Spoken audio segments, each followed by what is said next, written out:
I want to ask you this, Ryan, Mm. and maybe this is inappropriate because I know you don't come to these shows to talk about this, but Oh God, our review for Spider-Man Across the Spider-Verse is out right now. You can watch that at YouTube or listen on Apple I'm Podcasts, listening. I'm just Spotify. eating ice cream while we're doing it. And one of the things that we talked about at the end of that review, because it's in the ether, people are talking about it. Could it land a nomination for Best Picture? God, What this does feels Ryan McQuaid have to say at said discourse? This feels like a Christian Eulenberg question. No, it was actually a Brennan Cassidy question. Is this a Brennan Cassidy question? Holy yeah. We both kind of got into it. I don't know. Well, one, we have like 900 films still to release this year. Yeah, there's a bazillion to go for sure. I think that also too from the first half of the year, usually it's like one or two movies, right? Mm-hmm. Most likely it's one. Yeah.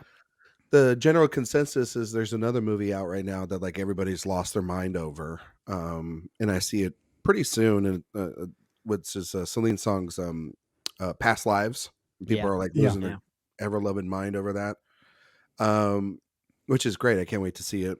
Same. I think that the problem is that okay. So when you're talking about a sequel getting nominated, it's very rare that the sequel gets nominated and the first one didn't. True.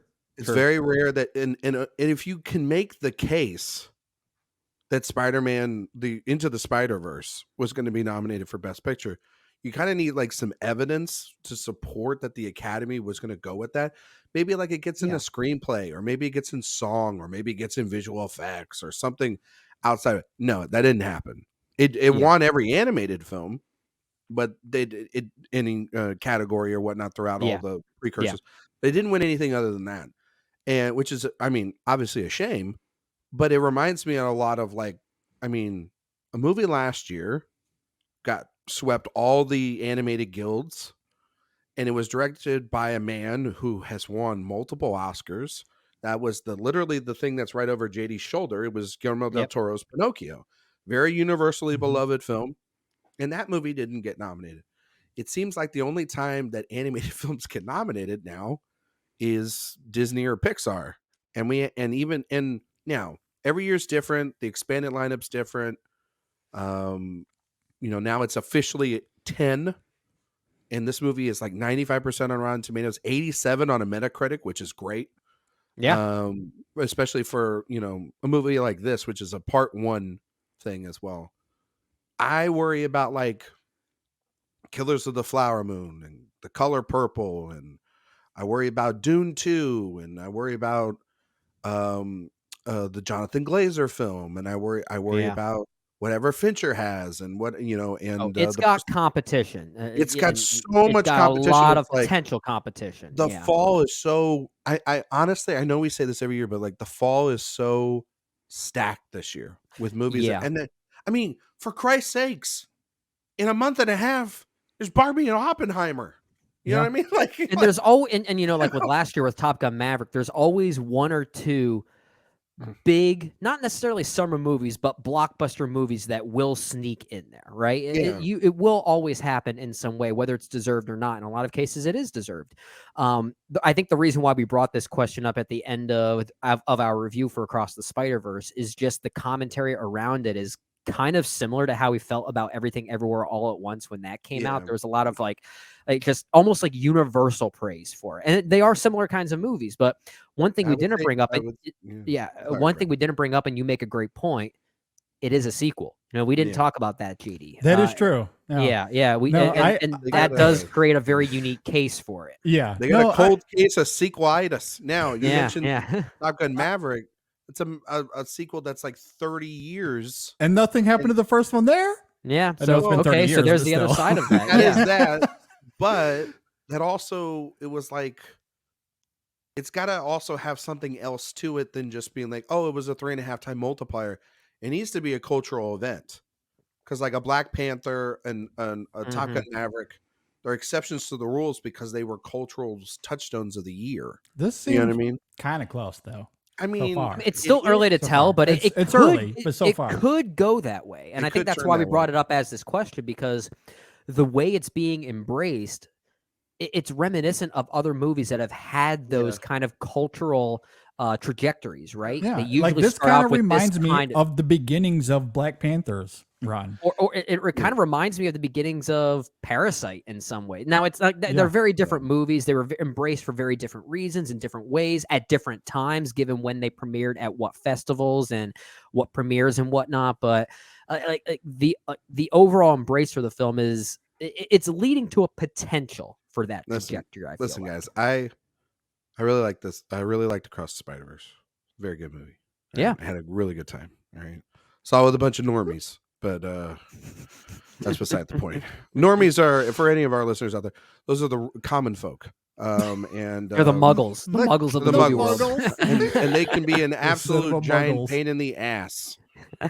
Because and even at an Alamo Draft House, people were still talking, and I was like, shut up. But if I was a betting man, right now, I take the field. I wouldn't think it's getting in, because also too, It's like fair. I do think that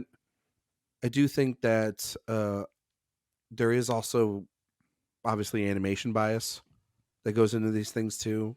Like a movie like Guillermo del Toro's Pinocchio is a perfect movie for the Academy to like love. The production design, you That's know, true. they like stop motion animation before. Like you look at Fantastic Mr. Fox for a perfect example that got nominated in both adapted screenplay and in animated features. So like obviously Toy Story 3 gets in there, Up gets in there. Pixar's done a good job.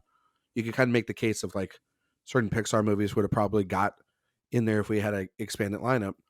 Yeah. It's really tough to say, because like the other thing is like there's 3 directors. The screenplay would probably have to get in there. So again, a very tough year for screenplays. Screenplays always very tough. Score. Score. Score would be a great one. I mean, I don't know if it was eligible, but like the fact that like Sunflower didn't get like an Oscar nomination if it was eligible for Into the Spider-Verse was with that first one, because that thing, like, talk about like we don't talk about Bruno going really viral. Like that thing. Yeah, that was a big hit with that film. That was huge. Absolutely, and a great song too. Yeah. But I don't know. One, it's also June. The Oscars are in March of next year. Yeah, they're right around the corner. Right around the corner. But everything everywhere all at once did that. They went a full year. Yeah. True, but like at a certain point, one, I've always told you guys, the Oscars really try not to repeat themselves. They repeat themselves over the years, but not like literally the next year. They don't do that. And also too, like, that's the multiverse movie that's weirdly enough more in their angle than they're gonna do 2 multiverse movies back to back. Yeah, they're gonna be like, we're just gonna. I'm not saying it should win like everything everywhere all at once. But I'm just talking nominations here. Because like even if you look at something like Avatar, Big Jim, all right, it took like how many years in between those 2 films? 13, I think. Yeah, you're talking about least 5 years here, and the first one wasn't. Yeah, it's very rare. That's all I'll say. And then like also too, I would worry about like the thing about it was it's like I could kin it to like if it was to win or even the potential to get nominated, like almost the rationale of like why Dune didn't win, because like the detractors will say it's a part 1, so maybe part 2 would be our way to nominate it. And I think that honestly that's probably where next year where Beyond has a really good chance. Yeah, because it's going to wrap up this like probably the Lord of the Rings thing. Yeah, kind of like that. Over the hump. Yeah. Do you guys know that next year? So the movie comes out on March 29th, 2024, which by the way, birthday weekend for me. Expect presents from all of you. Hey, you're getting a movie, so that's hey. I got you $100 million movie. Okay, thank you very much. I think JD got me Beyond the Spider-Verse. Brendan got me Mickey 17, the new Bong Joon-ho film coming out. Yeah, they're on the same weekend. You're right. So I raise you Barbie Oppenheimer, and I see you Beyond the Spider-Verse and Mickey 17. Which if you haven't read the book, Mickey 7, I believe is the title of it. That is the book that the Bong Joon-ho movie is based off of. You really should read it. It's really fascinating. I heard good things. Yeah, good stuff. Anyway, what are we here to talk about? Anyway, thanks for listening to our Oscars Martin podcast. Scorsese. Pretty really good. Yeah, look, I think this is just a good like commentary and a good foreshadowing that it's probably gonna be a pretty competitive and interesting award season. I'm sure this roller coaster movie will get in there. And no, I'm just well, I just think it's funny, and I totally brought this on myself because if you go and listen to the end of that review, Brendan and I were, or at least I was certainly excited about the possibilities. And Daniel Pemberton, I made a huge case for that in my final thoughts. And so we left that episode with optimism and smiles, and then we bring it here, and Ryan's like, "Get out of here with that nonsense." But he does bring up a great. I'm not saying you're wrong. Part of the thing we talked about too, and we'll end this conversation soon, so we don't get down too much of this rabbit hole. But like, there is a sort of bias that I think the Academy has for like really like giving an animated film that type of leverage, because there is a separate category for it. But we have seen movies get nominated in the past for sure. I think one of the things we talked about is that there will be a time someday that an animated movie comes around and actually wins Best Picture. It will happen. I think it will happen someday. I'm not saying it's going to happen sometime soon or for this particular movie, but that I think is part of the narrative as to why maybe it is surrounding this movie from certain circles out there. Honestly, the other thing I will say is if there was an animated movie that could get nominated this year, I don't think it is Across the Spider-Verse. Okay. It's Elemental. It's Elemental. No, if How Do I Live, I believe is the title. Oh, Miyazaki's last film. I could totally see a scenario where that's the one, because it is the last film from that master director, and it is a singular vision. At least like that's the thing about Up, and that's the thing about Toy Story. They're directed by singular visions. They're directed, like Across the Spider-Verse has 3 directors. Lord and Miller, essentially. I love that. I love this movie a lot. But Lord and Miller really are the driving forces because of their screenplay.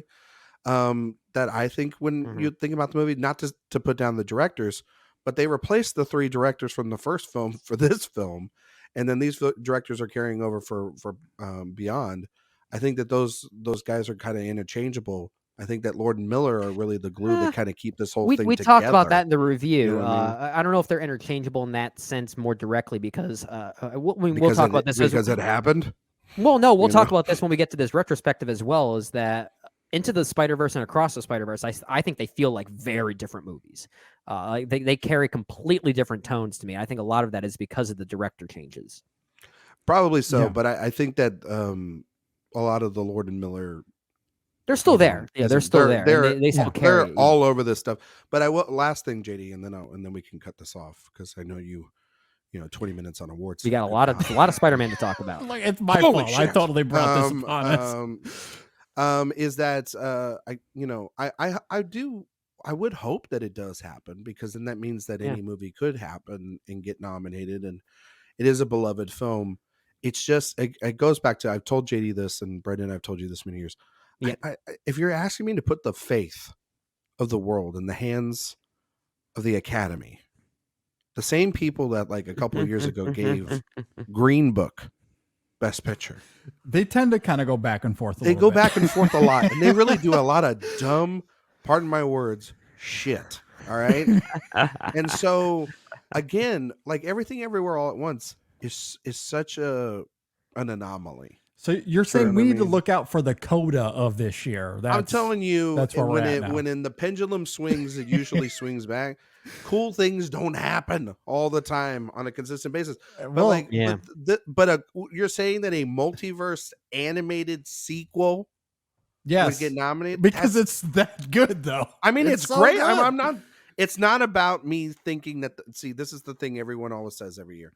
Ryan thinks that it shouldn't get nominated. No, you're coming at it bad. You're thinking at it and I know you're not. You guys aren't saying that. Yeah, I'm just saying that like people are going to hear this and go, "Oh, well, he hates this." No, I love the movie. What are you talking about? Everyone's got to jump to hyperbole, right? I think that's so. The way criticism works these days. It's just about like, if they loved animated movies so much, why didn't they nominate Pinocchio? Why didn't they nominate Soul, which won for score? And won for animation? Why didn't they nominate that in 2020? Why didn't they nominate Inside Out, a movie JD loves and can have? I thought they did nominate Inside Out. They didn't. I thought they did. Nope. Not for Best Picture. Well, I know Not for they. Best- I mean, I know they nominated Up and Toy Story 3, but that's when You mean for best score? no, for Best Picture. Best Oh. Picture, the only 3 animated films that have been nominated are Beauty and the Beauty and Beast, the Beast, Up, and Toy Story 3, and Up. Yeah. That's Okay, it. yeah, you're right. That is it. So Yeah. I don't have faith in them. I never have. And Well, you can't. How dare you for- try to and for think that that- I will? And for that same reason, I don't think they're going to nominate Miyazaki either, because we've been down that road with him. God. And he directed a masterpiece in 2013, and they still said, "No, thank you. We're done. No, with that you. is true, Goodbye. but Happy I- retirement." But I will say that I think that there's the potential more of it because the voting body has turned a little bit more international. It has And- evolved a lot since. True. And 2013, like that's a for lot sure. of foreign directors have gotten their stuff in there. That's, So that's that's the reason why I would consider that a little bit more. But Yeah. which is the understandable. movie has to come out.